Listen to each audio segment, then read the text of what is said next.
لکی مروت ضلع امیر جماعت اسلامی لکی مروت حاجی عزیز اللہ خان، قائم ضلع عبدالغفار فریدی، صدر الخدمت فاؤنڈیشن لکی مروت رفیق خان اور نائب صدر الخدمت فاؤنڈیشن حضرت شاہ کا ڈی پی او ایڈیشنل کمشنر سے ملاقات۔ مزید دیکھتے ہیں شریف اللہ کی اس رپورٹ میں۔ ضلع امیر جماعت اسلامی لکی مروت حاجی عزیز اللہ خان، قائم ضلع عبدالغفار فریدی،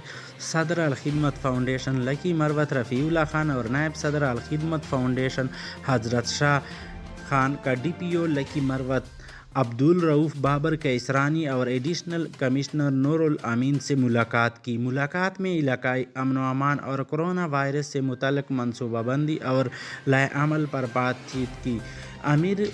جماعت اسلامی لکی مروت حاجی عزیز اللہ خان، صدر الخدمت فاؤنڈیشن نے ضلعی انتظامیہ کو الخدمت فاؤنڈیشن کی طرف سے ایمبولینس سروس فوڈ پیکج لکی مروت میں کرونا وائرس سے متاثرہ مریضوں کی دیکھ بھال کے لیے جگہ کی فراہمی اور رضاکاروں کی پیشکش کی اور ان کو یقین دلایا کہ تکلیف کی اس گھڑی میں جماعت اسلامی اور الخدمت فاؤنڈیشن انتظامیہ اور قوم کے